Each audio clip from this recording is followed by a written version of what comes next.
I still remember that night. The way everyone at the table went silent, and the way my heart quietly broke again. It was supposed to be a simple family dinner. Nothing special.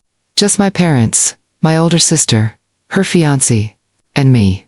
I had spent the entire afternoon helping Mom in the kitchen, setting the table, cooking, smiling like everything was okay.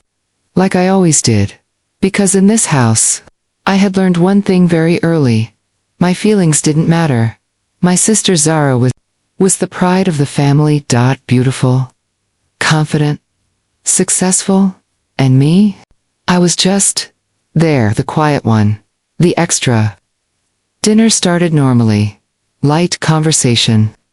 Laughter mostly hers. Until her fiancé asked a simple question. So, what do you do? He looked at me politely. Before I could even open my mouth, Zara laughed, not a small laugh. A loud, sharp, cutting one. Oh, her, she said, waving her hand casually. She's basically useless. The word hit me harder than I expected. Useless. I felt every pair of eyes turned toward me. My parents? Didn't say anything. They never did. Zara leaned back in her chair, smirking slightly. I mean, she just stays home, helps Mom. Doesn't really do anything important. I forced a smile. The kind you wear when you don't want people to see how much it hurts. But inside, something cracked, because what she said wasn't true. Not even close. But I'd learned to stay quiet, to let her speak, to let her win. Because every time I tried to defend myself in the past, it only made things worse. So I looked down at my plate and stayed silent. But what I didn't know that night was that everything was about to change. And the truth I had hidden for so long was about to walk through that door. Growing up, Zara was always the center of attention. She had the best clothes, the best opportunities, the loudest voice, and I had silence.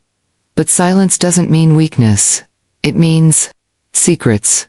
While everyone believed I was just staying at home, I was living a life they could never imagine. A life I couldn't talk about. A life I wasn't allowed to explain.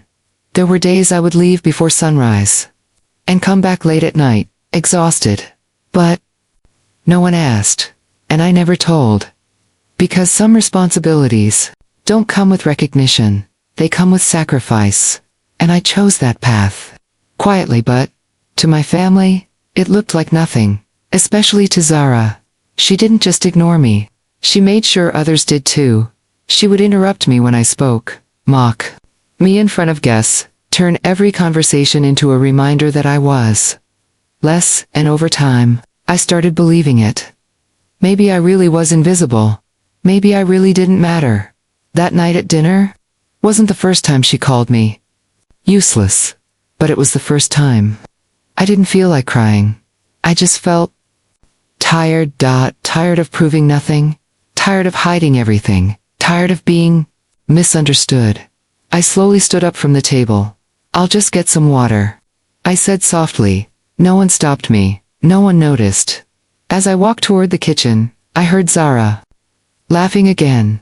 She's always like that. Quiet, awkward. Honestly, I don't even know how she survives in the real world. I paused, my hand gripping the edge of the counter.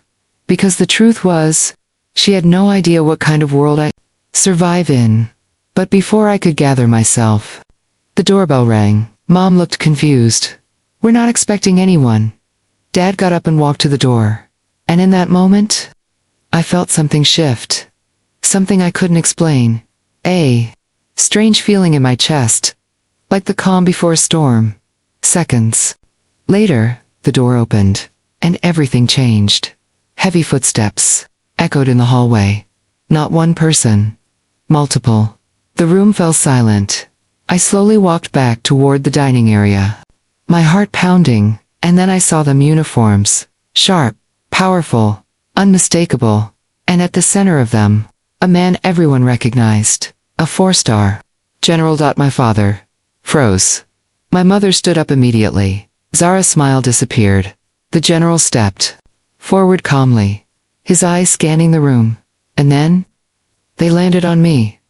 For a moment, No one spoke. Then he did something no one expected.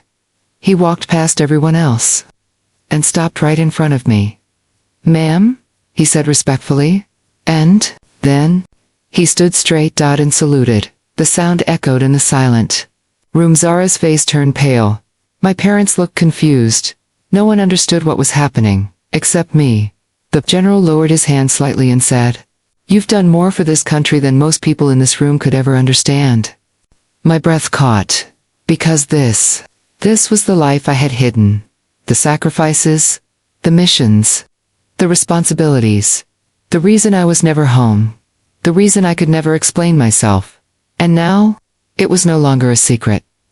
The general turned slightly toward my family. "Your daughter is not useless," he said firmly. "She is one of the most dedicated and valuable individuals we have."